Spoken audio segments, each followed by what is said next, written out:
So we originally created these cards for a conference called Converge.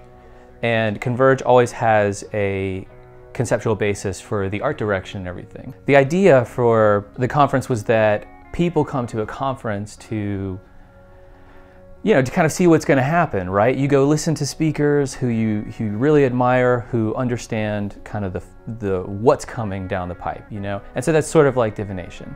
And so the deck is made specifically for web designers and developers to kind of divine the future. So all the artwork reflects, something that has to do with design or web development or part of the history or something like that. It was just made for web people.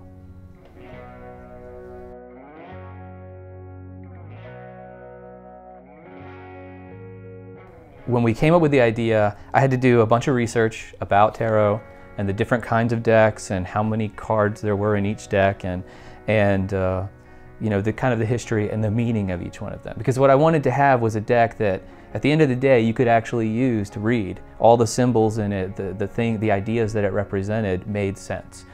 This is one of my favorites, the Startup, and I love it because of its simplicity. And for the visual, I wanted the barrel of monkeys kind of like hung together, where, that's what it is. It's usually a little team. They're usually kind of getting by the skin of their teeth, and there's the gold ring. They're going after that gold ring, The Death card. I really love this one. This was actually the first card that I designed. The idea came from this little thing that I read about that was called Code Death, or the Death Code. And it was some little programming thing. It was like the most bizarre thing I'd ever heard of, where there was a script in a program that would reset it and erase all the memory, including the memory used to run that little script.